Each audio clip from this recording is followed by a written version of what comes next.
Bonjour, bonsoir, ça dépend de l'heure que vous regardez. Je suis votre hôte d'aujourd'hui, Andy Kisema, et ça, c'est votre émission, l'avant-match.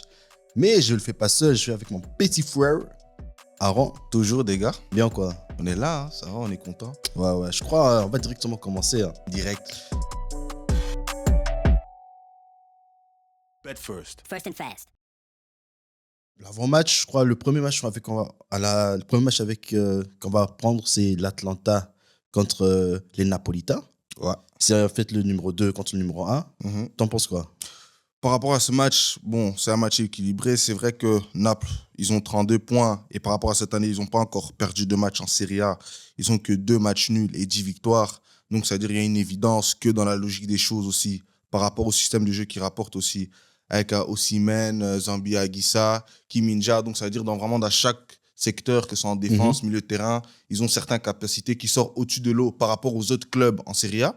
On l'a aussi vu en CL, malgré leur défaite. Donc, dans la logique des choses, moi, je vise vers Naples, car je pense qu'au jour d'aujourd'hui, c'est une équipe structurée et ils montrent un peu un nouveau visage de la Serie A. Ils ne sont pas un peu comme les autres. Donc, je pense que Naples va gagner. Ok, c'est fort. Hein. Ouais. Direct. Non, parce qu'en fait, je me dis, Naples a la meilleure attaque, Ouais. mais l'Atalanta a la meilleure défense. Mais bon, c'est qu'un but, parce qu'ils ont encaissé 9, 8, pardon. Naples a encaissé 9. Donc, je crois aussi, je ne sais pas si tu connais le coach de l'Atalanta, Gasperini. Non. En fait, il a toujours fait des clubs, bon, il a fait le Sassuolo, si je ne me trompe pas, Genoa, etc. Mais genre, il est connu, il a aussi fait l'Inter, je crois, une année ou deux. Mais il est vraiment connu genre pour tu vois, le contre-attaque. Mais Il joue à 3 derrière. C'est qui a joué à Genk, Joachim Mahler. Ouais, malin, ouais. Donc, genre, c'est un peu prévisible ce qu'il va faire. Mais je me dis, genre, avec les joueurs qu'il a, ça va dans son système. Tu vois, comme devant, il joue avec Lookman, je sais pas si tu connais, de Everton. Là. Everton avant, à l'époque. Ouais, il a déjà marqué 5 buts, un assist et tout. Même au Donc, milieu de terrain, il y a Pasalic aussi. voilà. Ouais. Et il y a c'est de la Hollande, comment il s'appelle? Koop Myers. Comer, yeah. Donc, je me dis, quelque part, ça sera pas facile, tu vois. Non, ce sera pas facile, mais quand tu regardes aussi devant Osimhen, il a trop faim. C'est un monstre. On va dire la vérité au jour d'aujourd'hui.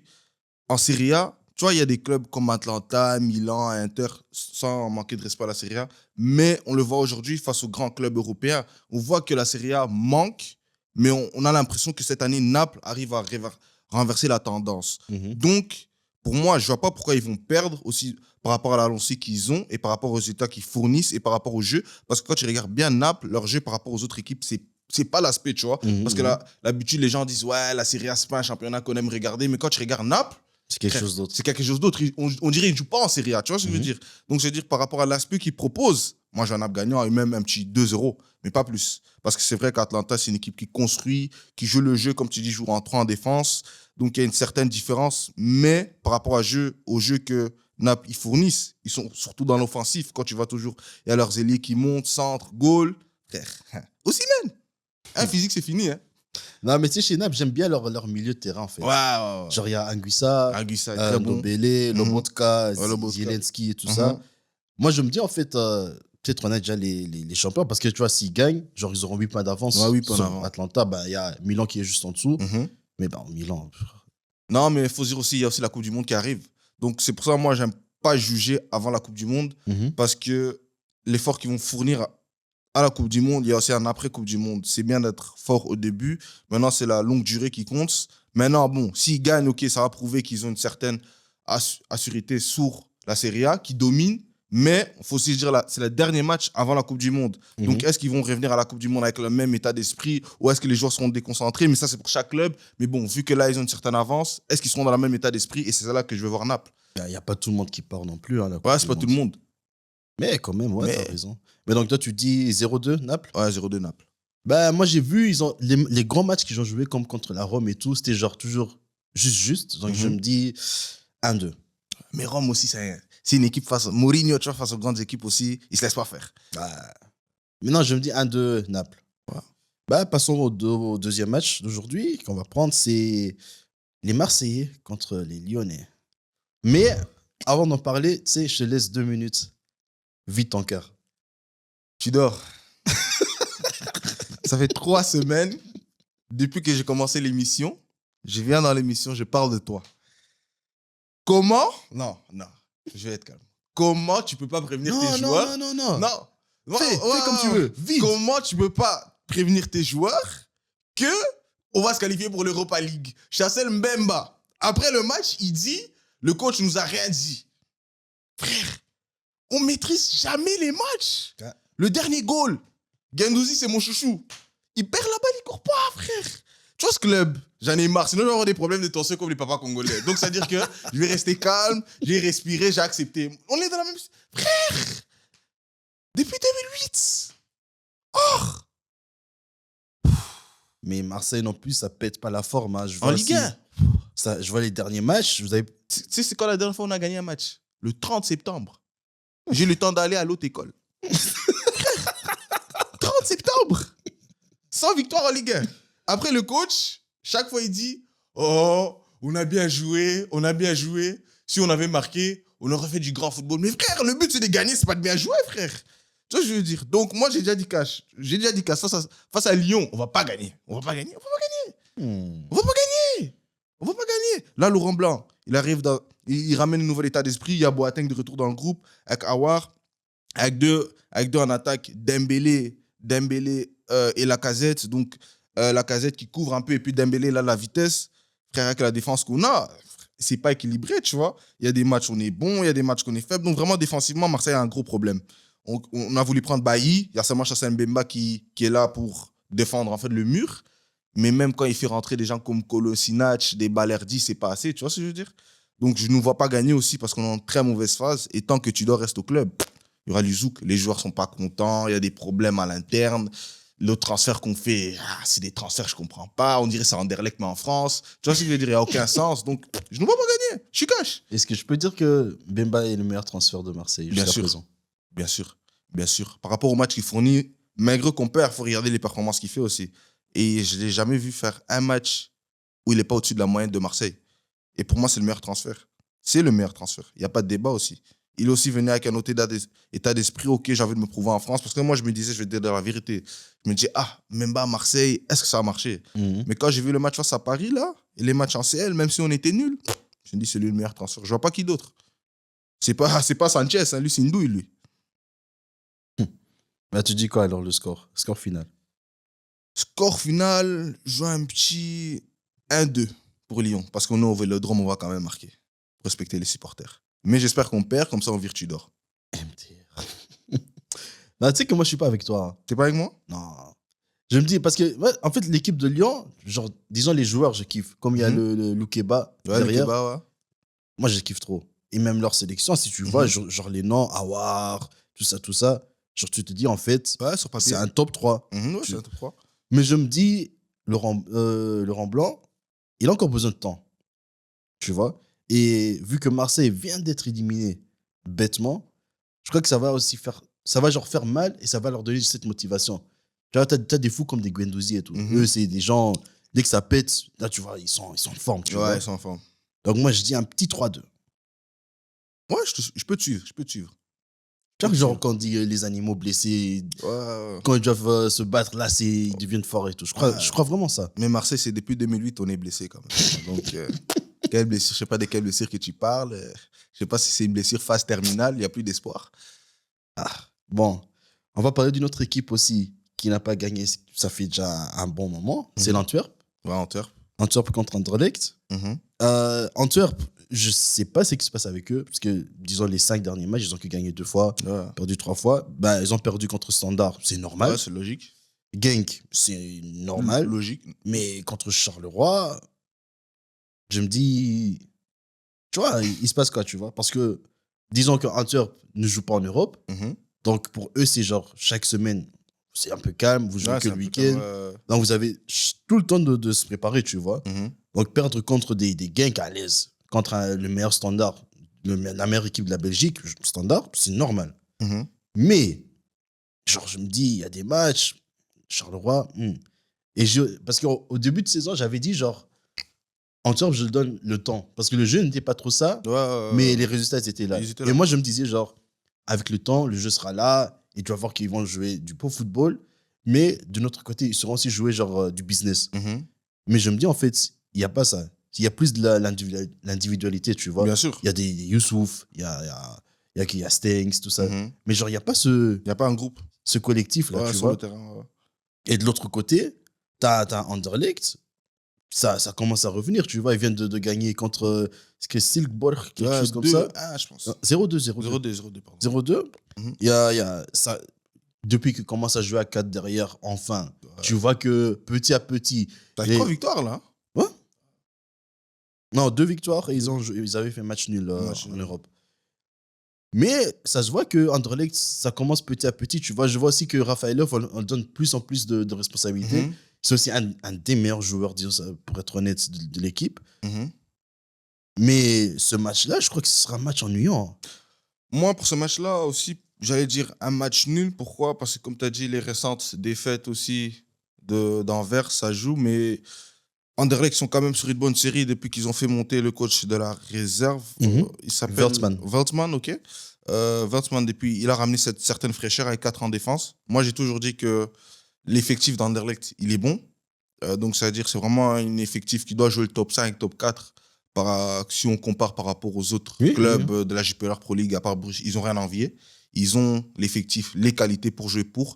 Mais le problème aussi en Anderlecht, c'était le système de jeu que Matsu avait mis en place avec les 3 défenseurs. Mhm. Quand tu mets 4 défenseurs, tu mets un Debast, Hout, ok, Hout, c'est toujours point d'interrogation, mais tu mets à gauche un Vertonghen qui a l'habitude. Je ne me vois pas pourquoi ils seront dans une mauvaise phase. Et puis aussi, Anvers, ils sont dans une phase de réflexion. Mais Anderlecht aussi dans une phase, ok, si on gagne, si on bat Anvers, ou si on fait un match nul, là, on montre aux gens, tu vois, on a affirmé notre jeu. Et je pense que le coach, là, il a ramené cette fraîcheur qui manquait un peu à Anderlecht. Donc, c'est pour ça, moi, je suis aussi parmi les personnes qui se disent qu'on les laisse à chance, que ce match, ce sera pas un beau match, mais je ne vois pas Anderlecht perdre, dans l'état d'esprit qu'ils sont. Ah, tu les vois pas perdre. Non, je ne les vois pas perdre. Un match nul. Et combien? Exact. Exact, 1-1. 1-1? 1-1. Je ne vois pas Anvers marquer beaucoup de goals. Et Anderlecht non plus. Ce sera un match vraiment équilibré. C'est ça aussi le problème, parce que je vois le dernier match en total, l'Antwerp a marqué qu'un but, les Ouais, 5 c'est ça. derniers matchs. C'est ça, je dis, je ne vois pas Anvers marquer beaucoup de goals. Ok. Bah, si tu dis 1-1, moi, honnêtement, je crois à 1-2 même, qu'Anderlecht Ouais. va gagner. Pour Anderlecht? Ouais. Ouais, je te suis. Mais moi aussi, pourquoi je dis 1-1? C'est parce que Anderlecht, c'est pas une équipe équilibrée, tu vois. Donc, c'est-à-dire là, ils peuvent montrer des étincelles et puis ils s'éteignent, tu vois. Donc, c'est pas équilibré. Donc, c'est pour ça que je dis le 1-1. Et puis, Anvers, il peut arriver en mode, OK, ça fait 2 matchs qu'on a perdu et on doit tout donner. Anderlecht, ils sont dans le même état d'esprit. Donc, c'est-à-dire dans les 2 équipes, il y a le même état d'esprit. C'est pour ça, moi, je juge que tous les 2 ils vont se donner à fond. Mais au final, il y aura un petit 1-1. Ouais, mais tu sais, le truc, c'est quoi? Genre, Anderlecht sont genre dans l'euphorie. On a Ouais, un dans nouveau, l'euphorie, nouveau ouais. coach, Nouveau on a un coach. jeu de système qu'on aime, Mhm. etc., tu vois. Et je crois que ça donne un surplus que c'est qu'à l'Antwerp a, tu vois. Ouais, Et aussi, ils viennent de se qualifier en Europe, tu ouais, vois. ils viennent de se Ça qualifier, donne un ouais. boost. Mhm. Ça donne un boost, mais bon, on verra bien. Mais en parlant aussi d'Anderlecht, pour une fois, on va parler du 1B, en fait, chez nous. Il y Tout à a fait. le petit classico, Anderlecht contre Standard. Standard. L'Anderlecht est en quatrième avec 19 points. Mhm. Il y a Standard qui est 9e avec 12 points. Déjà, de A, les 2 clubs, je crois qu'il faut les féliciter. Hein. Il faut les féliciter. Par rapport aussi au projet, on pensait, la plupart des gens, bon, moi je fais aussi partie, on pensait que ça allait être comme Bruges il y a 2 ans, là, en Mhm. 2020-2021, qu'ils allaient faire un flop. Mais quand tu vois le Veltman, là, c'est qu'il a rapporté, ou E21 d'Anderlecht, pardon, avec un Stassin, un Léoni, qui a vraiment donné le pain pour pouvoir qu'on voit que c'est un leader sur le terrain, à Etalach, qu'on a fait redescendre, qui font clairement la différence, parce que Stassin, il fait parmi les meilleurs buteurs, avec Mhm. Barry de Beveren et puis encore un joueur de Lierse. Ils en ont 8, je crois. Hein. Ouais, il a marqué 8 goals en 9 matchs, donc c'est-à-dire que c'est quand même quelque chose. Ils ont aussi un certain système de jeu, malgré que quand tu regardes Anderlecht sur papier, ils ont des gabarits frêles, Mhm. mais ils arrivent à s'adapter, imposer leur jeu nerpide face au club 1B et autres. Donc, par rapport à ce match-là, je vois Anderlecht gagnant par rapport à l'expérience qu'ils ont proposée. Mhm. Standard, c'est un club qui est un peu dans l'hésitation, donc c'est-à-dire avec un Noubi derrière au moment où il était pour la plupart du temps, malgré qu'ils ont des joueurs d'expérience, mais ils sont toujours dans l'hésitation. Un jour ils gagnent, un jour ils perdent. Donc c'est-à-dire c'est un peu confus.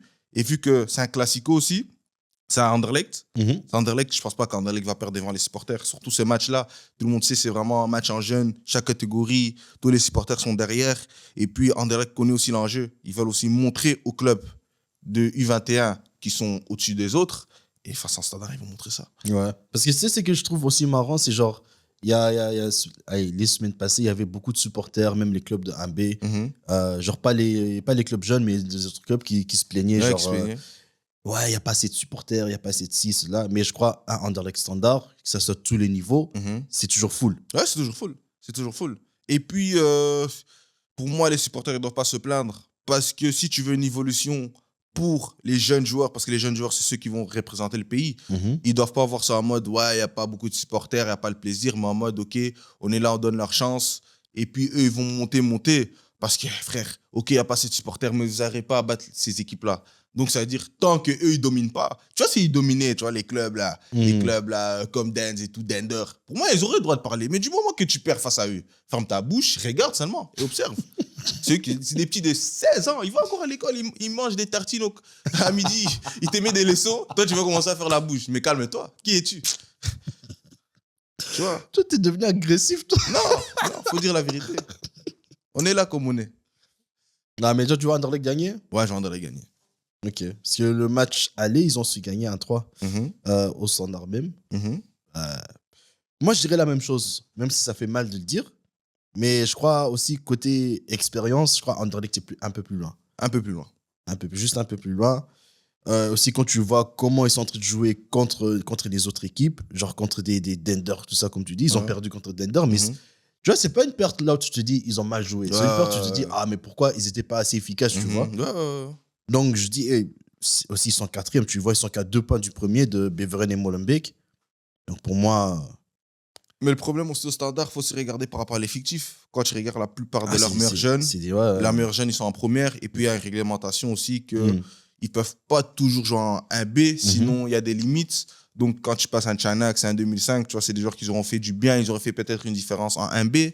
Donc là aussi, ça joue beaucoup, tu vois. Et William Balekisha, de base, c'était un joueur de la réserve qui joue maintenant en première. Ouais. Donc, ça joue vraiment beaucoup aussi avec le club. Ils ont essayé de prendre des joueurs comme Ohio, qui venait d'Austravienne, mais qui n'est pas le joueur qu'on espérait d'avoir, même si qu'il a du potentiel. Maintenant, c'est des blessures. C'est des blessures. Maintenant, ça reste à voir. Ça reste à voir, ouais, t'as raison. Mais ils font une bonne saison pour un club, pour une réserve. Ils font une bonne saison. Pour moi, 9e, c'est pas dans les bas de classement, ils sont là. Ok. En parlant des jeunes, il y a aussi un autre match des deux équipes qui ont aussi en fait un même système comme ici. Ajax contre PSV. Tout à fait. Les deux premiers. Ajax, premier, ça d'office. PSV, deuxième. Mais je crois cette année, ça sera un peu chaud pour Ajax. Ça sera vraiment chaud. Parce que déjà, en Ligue des Champions, c'était pas trop ça. Nul. Je crois que c'est l'effectif aussi. Hein. Genre, ils ont vendu, mais ils n'ont pas trop acheté, tu vois. Ils ont acheté, mais pour pas. Je me demande déjà le transfert de Luis Ocampos aussi. Tu te dis, c'est lui qui va remplacer Anthony, frère. Je sais pas où tu as vu ça, peut-être sur FIFA, mais c'est pas réel, tu vois.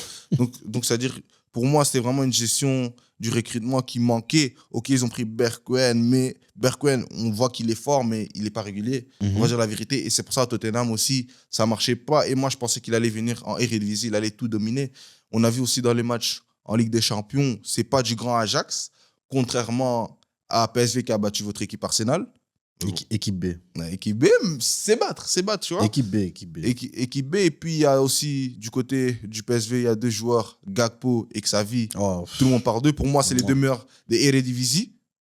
Je sais pas si tu veux me contredire. Non, c'est vrai. Ouais, et c'est aussi 2 joueurs potentiellement qui seront là à la Coupe du Monde ou pas, ou surtout dans la liste des 30. Ce sera déjà bon pour eux. Donc, ce sera un match équilibré. Mais on connaît l'Ajax. Il faut respecter l'Ajax aussi. Ouais, c'est un club, il manque de respect aux autres clubs en Hollande depuis quelques années.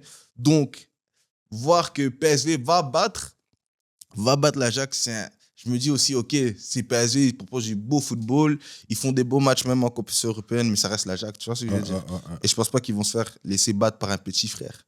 Bon, disons ça, oui, parce que le dernier match qu'ils ont joué, c'était en Super Cup au début de la saison. C'était 3-5. Je sais pas si tu avais vu le match. Mais si, il y avait trop de goals. C'est genre le match, tu vois. Il n'avait pas mis triplé ou doublé que ça vu. Attends, je vais voir. Je vais voir vite fait. Non, c'est Thiel. Ouais, Thiel. Thiel avait mis triplé. Après, il y a Gakpo qui a marqué. Ouais. Et Xavi avait marqué son premier but, dernière minute. Et pour Ajax, il y avait Bergwijn, il y avait encore Anthony qui était là. Et Kudus. Ouais, 3-5. 3-5. Moi, j'ai aimé le match, tu vois. C'était vraiment. Je crois pas qu'on va avoir le même match. Non, pas le même match. Parce qu'ils ont un peu mûri, ils ont un peu grandi, les deux équipes. Mais je crois que ça va être un bon match, tu vois. Un bon match. Genre, si tu veux vraiment voir un bon match. Ouais, c'est ce match. Surtout des jeunes et tout. Je crois que c'est ça le match référence, disons ça, de ce week-end, tu vois. En plus, c'est deux équipes offensives aussi. Voilà, t'as ça. Mais honnêtement, je crois aussi le PSV, juste peut-être un 1-2. Quelque chose comme ça. Tu vois la victoire du PSV? Ouais. Tu sais, parce que le PSV est vraiment en confiance. Ils sont vraiment en confiance, mais après, je me dis aussi, c'est l'Ajax, tu vois. C'est l'Ajax qui a des matchs qui savent, même s'ils font pas une grosse saison en Ligue des Champions, en Eredivisie, ils lâchent des fois quelques points, ça reste l'Ajax. Donc, moi qui est réaliste dans la logique des choses, je vais dire un petit 3-2 pour l'Ajax. Je vois pas l'Ajax. 3-2. Ouais, je vois pas l'Ajax perdre. Je vois pas l'Ajax perdre. Même si PSV, c'est une bonne équipe, ils font une bonne saison, mais ça reste l'Ajax. Il faut respecter. L'Ajax, c'est les Yaya quand même en Hollande. Ils vont pas se laisser battre par PSV. En plus, là, ils ont les cannes, parce qu'ils sont trop faits, on s'est trop moqué d'eux en Ligue des Champions. Donc, je vois vraiment pas l'Ajax perdre. Je vois vraiment pas l'Ajax perdre. Je te pense sérieux. On verra le match.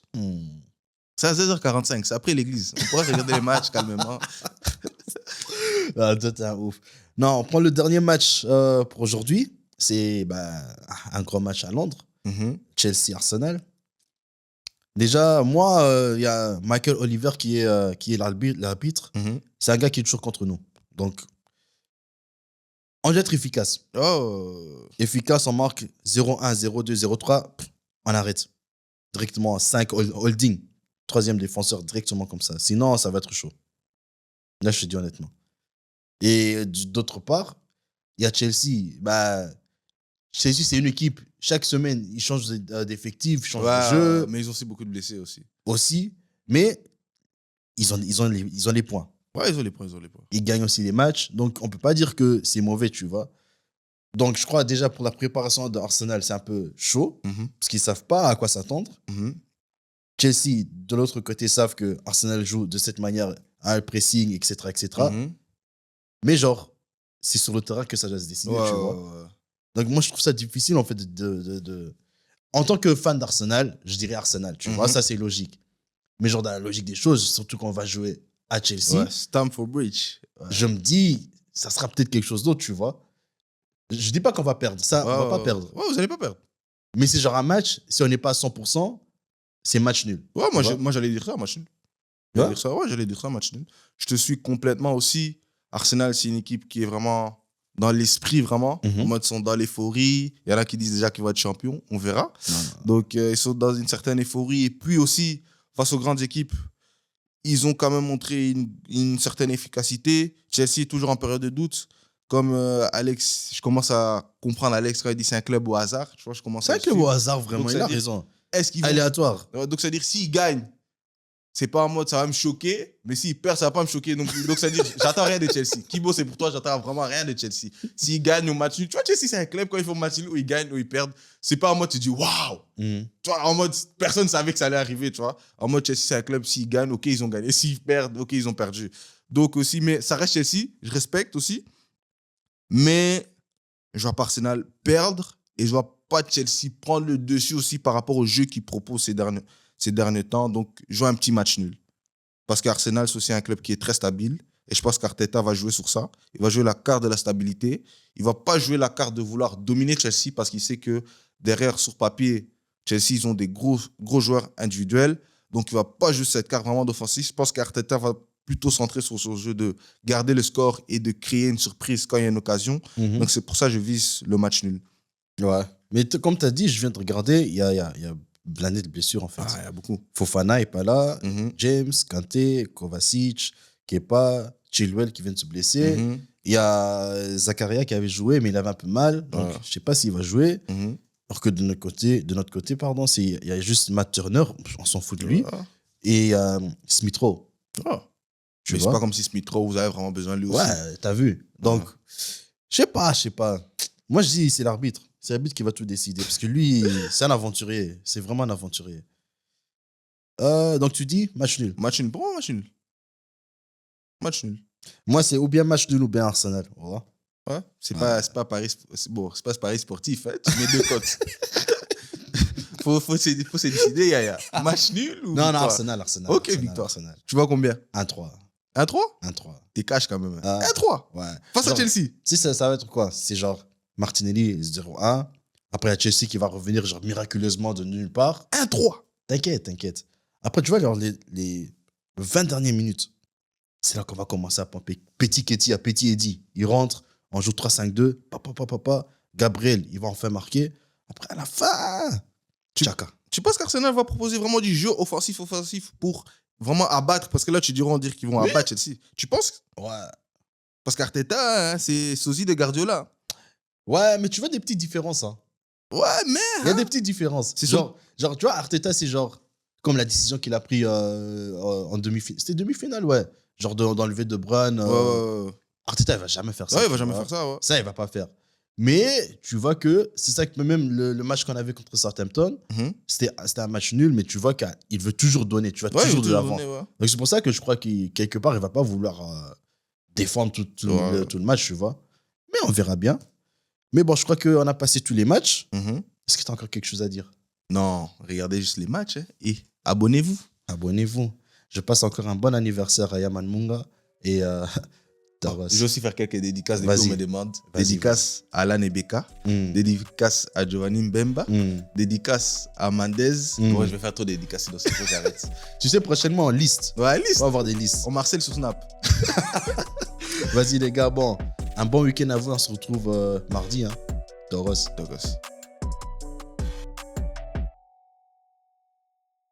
Bet first. First and fast.